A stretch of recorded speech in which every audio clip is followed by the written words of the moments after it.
Je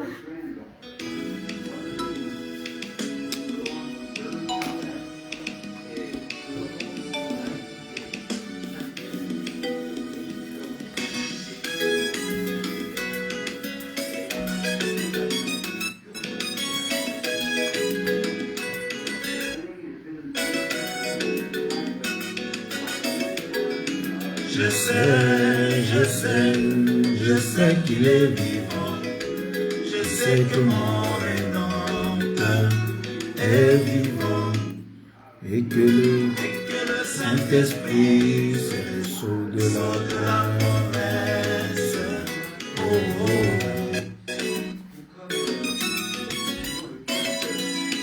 Vivant, il m'aima, mourant, il me sauva. C'est lui qui l'emporta, mes péchés au loin, ressuscitant, il me justifia, à jamais pour être libre, un jour il va venir. Oh quel jour glorieux, un jour il va venir. Oh quel jour glorieux, quand la bataille sera terminée, les Bibles seront nous déposerons nos armes et nous voyagerons comme les pensées dans les airs. Moi je sais, moi je sais qu'il est vivant. Je sais que mon Rédempteur est vivant. Je sais que mon Rédempteur est vivant et que le Saint-Esprit, c'est le sceau de la promesse.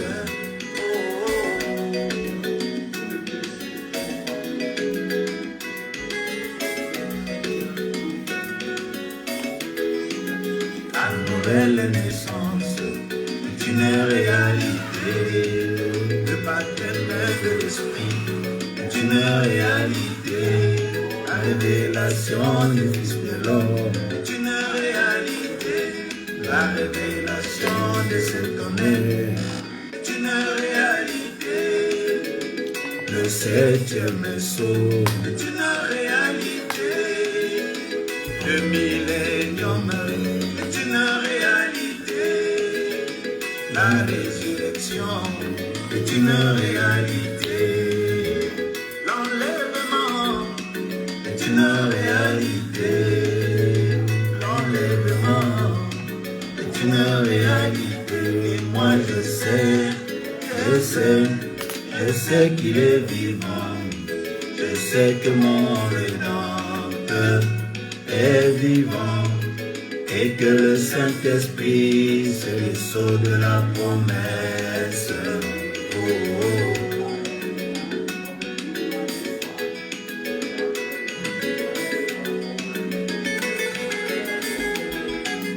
Abraham passa 25 ans d'épreuve avant de voir le Fils de la promesse.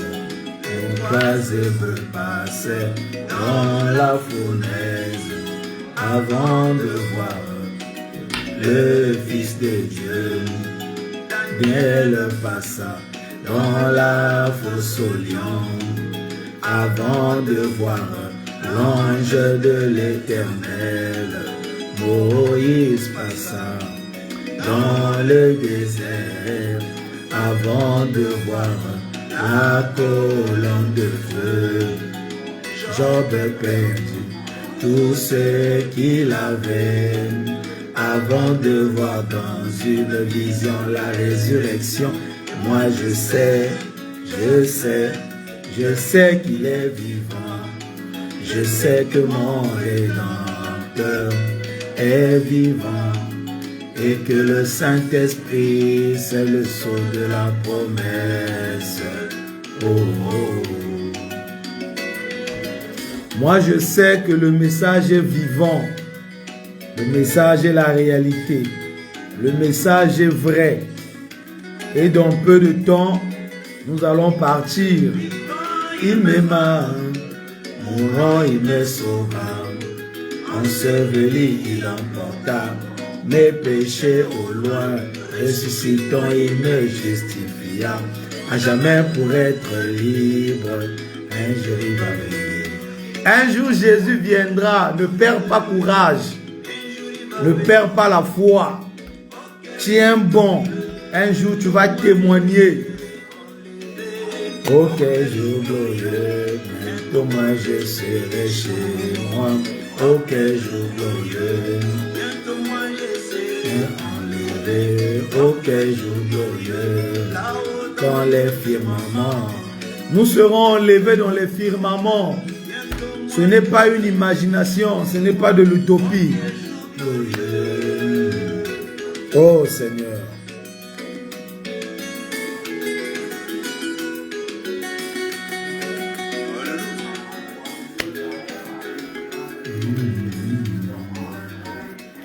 Que le Seigneur Jésus-Christ vous bénisse. J'espère que cette mélodie a fortifié plus d'un cœur. En fait, si j'ai fait cette vidéo, d'abord que le Seigneur bénisse son serviteur, le pasteur Life, pour cette inspiration qui fortifie l'épouse, qui nous encourage de savoir que bientôt nous allons partir. Comme disait Frère Branham, à Dieu des nombreuses heures de la prière. Très bientôt, nous partirons d'ici. L'objectif de cette vidéo, si vous avez constaté le titre, c'est « Ne commettez pas cette erreur ». Le constat fait aujourd'hui dans le monde des églises du message, beaucoup de gens sont en train de renier leur foi. Beaucoup de gens sont en train de vendre leurs droits d'aînesse. Beaucoup de gens nous constatons aujourd'hui qui disent « Moi j'ai quitté le message ». Les gens ignorent qu'on ne peut pas quitter le message. Parce que il y a une différence entre être dans une église du message. C'est ça parfois la nuance que les gens ne font pas. Il y a une nuance entre être dans une église du message et être dans le message. Tu peux être dans une église du message ou dite du message, mais tu ne crois pas le message. Tu peux être même proche d'un pasteur qui prêche le message, mais tu ne crois pas le message. Le message, c'est Christ. Quand tu rentres là, tu ne peux pas sortir. Parce que tu formes le corps de Christ. Tu fais partie de ceux-là qui forment le corps de Christ. Donc si tu dis que tu sors de là, ça veut dire que soit Dieu sera obligé de te retirer parce que tu ne peux pas sortir de là. Dieu n'accepterait pas que tu salisses l'image du message. Dieu ne peut pas accepter que tu souilles le Saint-Esprit qui est en toi. Il faut que les gens fassent cette nuance-là. Tu ne peux pas être dans le message et quitter le message. C'est impossible. C'est comme si, comme disait Frère Branham, que je ne suis pas devenu un Branham. Je suis né Branham. Donc même s'il disait que je change mon nom, je ne m'appellerai plus William Marion Branham. Même s'il disait que je vais changer de famille, mais le sang qui coule dans ses veines, c'est toujours le sang Branham. Il peut aller dans d'autres pays, il peut changer de nationalité, il peut changer de nom, mais le sang qui coule dans les veines sera toujours le sang Branham. C'est comme le message. Lorsque tu es dans le message, tu n'as pas la possibilité de sortir de là. Tu ne peux pas sortir, même si tu le veux. En fait, tu ne peux même pas avoir le désir là. Parce que quand tu rentres dans le message, même ta nature change. Tes désirs changent. Tes aspirations changent. Ce que tu faisais avant, tu ne les fais plus. Ta profondeur change. Bon, comment tu peux quitter le message? Expliquez-moi un peu. Tu vois quelqu'un, oh, j'ai quitté le message de Branham, mais il passe sur les réseaux, il fait une vidéo. Tu n'avais jamais été du message. Tu as sympathisé avec les églises dites du message, mais tu n'as jamais été du message. Tu n'as jamais été dans le message. Si tu rentres dans le message, sache que tu ne peux pas sortir. Tu es un condamné ou encore, bon, permettez-moi le terme, tu es un condamné à l'enlèvement. Même si tu ne veux pas, tu iras à l'enlèvement. Parce que tu es dans le message. Donc, sachez faire un peu cette nuance-là. Oh, moi j'ai quitté le message. Frère Branham dit que les gens disent, oh non, le diable m'a fait faire. Oh, moi j'ai rétrogradé. Frère Branham dit, vous étiez trop. Vous, est-ce que.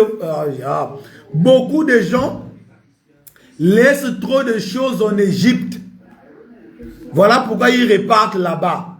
Mais si toi, tu es un chrétien, tu feras comme Moïse.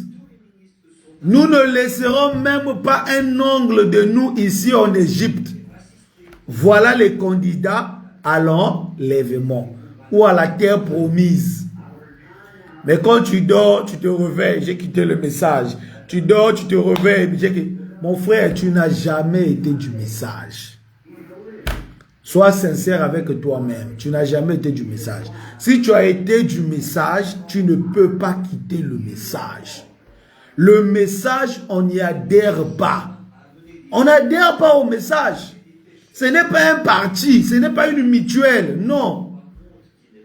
Le message, on n'y adhère pas. Le message, on y naît. Parce que parfois, les gens voient beaucoup d'églises du message, ils s'embrouillent. Beaucoup d'églises qui disent être du message. Je ne critique pas une église, hein. N'allez pas croire que je critique une église, mais je suis en train de vous, j'essaie par la grâce du Seigneur, avec le peu de connaissances qu'on a, de vous montrer un peu la nuance entre être du message et être d'une église dite du message. Le message n'est pas une église. Le message, c'est Christ. Et quand tu dis que tu crois le message, ça veut dire que tu es... En fait, ça veut dire que Christ est en toi. Si je ne me trompe pas, il y a même des citations où Frère Branham montre, prenez ça sous réserve parce que ça fait longtemps, il y a même des citations où Frère Branham montre que vous ne pouvez pas croire si vous n'êtes pas né de nouveau. Maintenant, comment tu nais de nouveau et tu quittes le message? Expliquez-moi un peu, quand vous allez suivre la vidéo, ou vous qui me suivez, mettez un peu les commentaires. Les gens font comment pour quitter le message? Hein? Vous ne pouvez pas quitter le message. C'est impossible.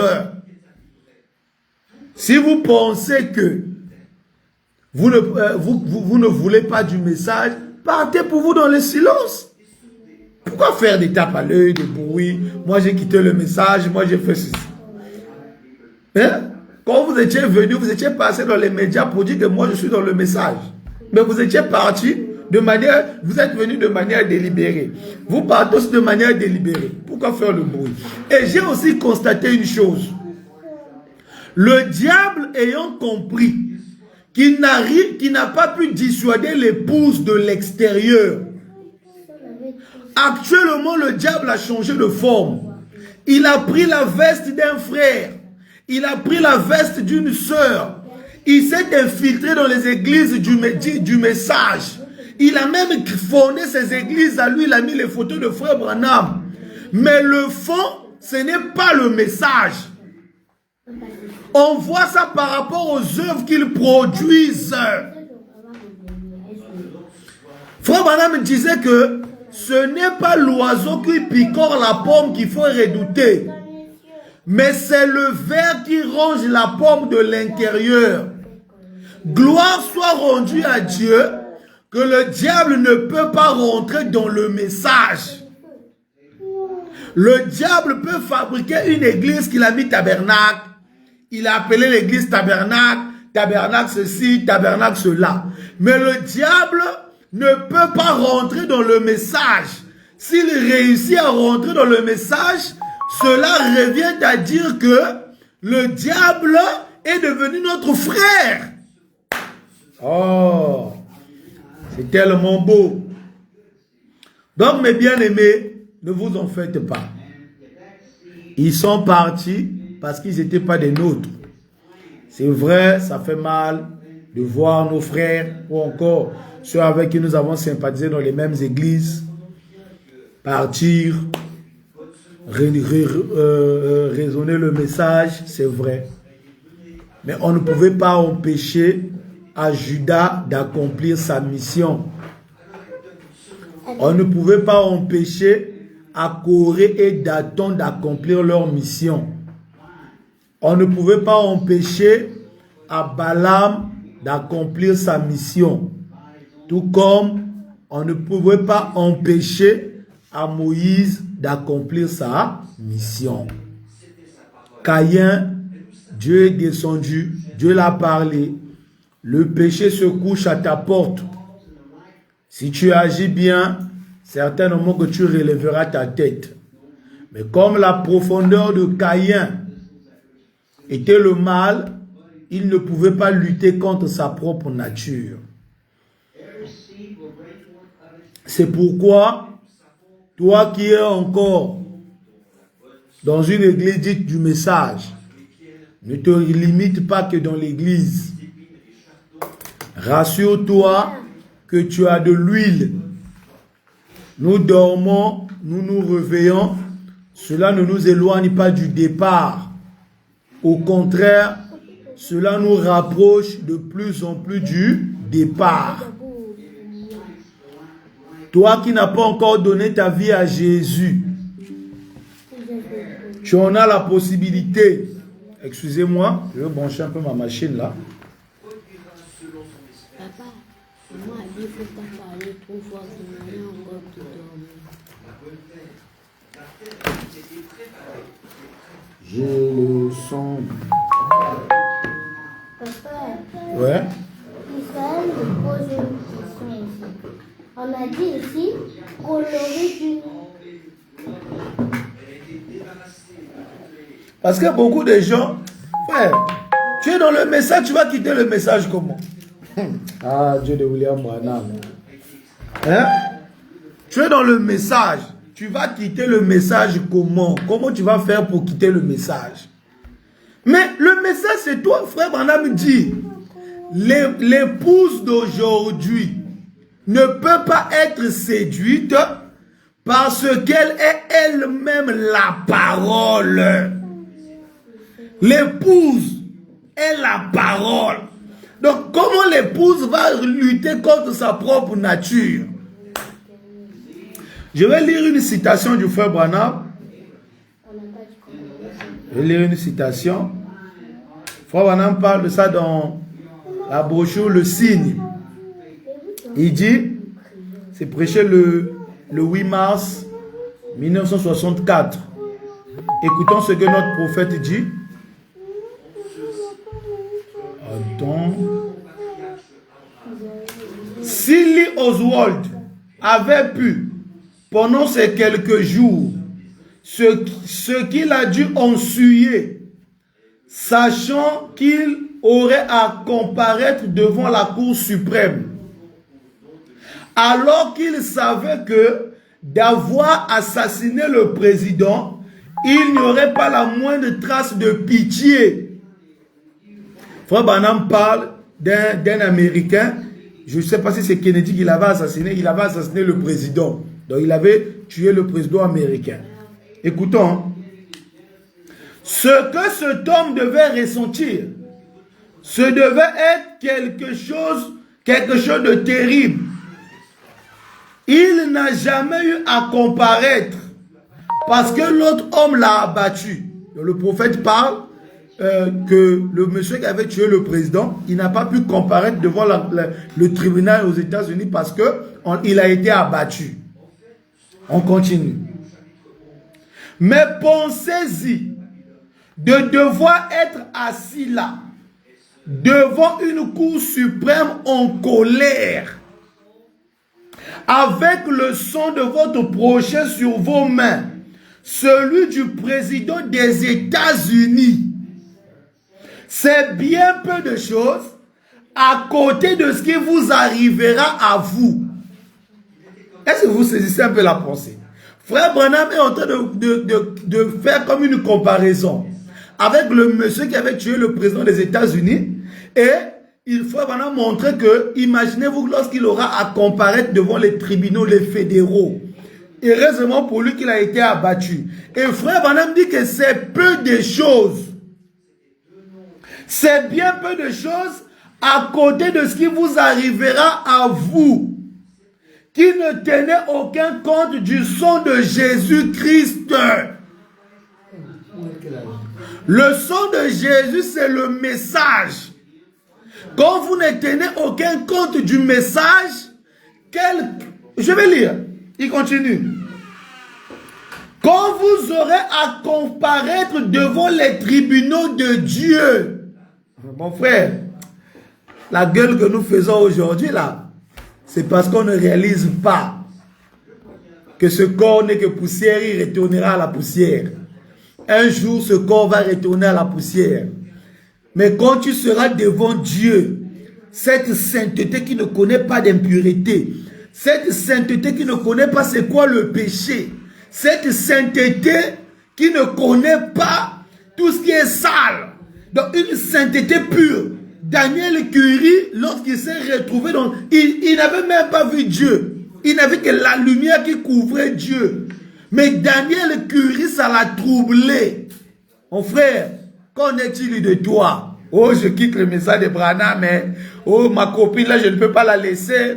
Mon copain là, je ne peux pas le laisser. C'est lui qui me paye la maison. Oh non, je peux pour moi faire des fausses factures au travail. Ça ne fait rien. Qu'en est-il de toi? Quand tu seras devant les tribunaux de Dieu, tu auras à répondre de tes actes, de ce que tu aurais fait. Il continue.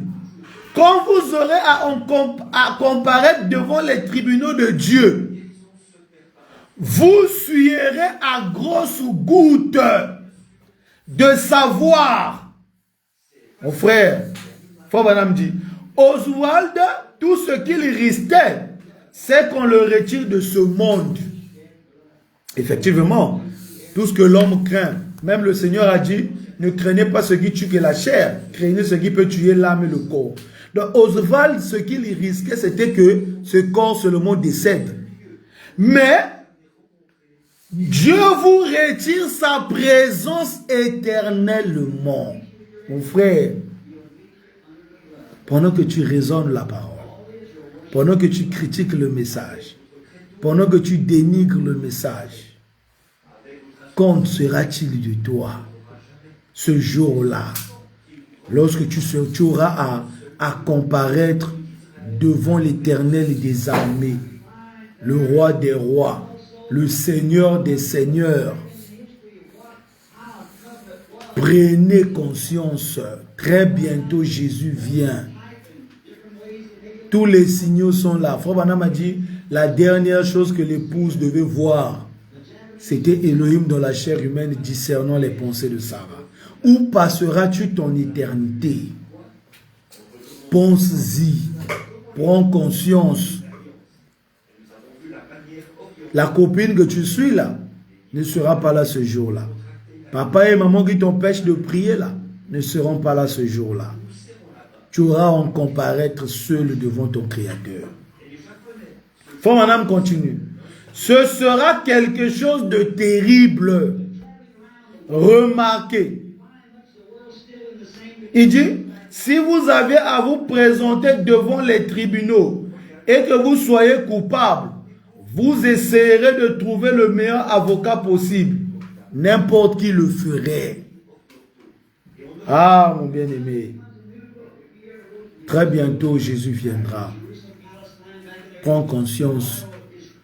Que le Seigneur te fasse grâce de sortir de cette confusion et de lui donner ta vie. Que le Seigneur Jésus-Christ vous bénisse. Voilà ce que je voulais partager avec vous ce matin. Shalom.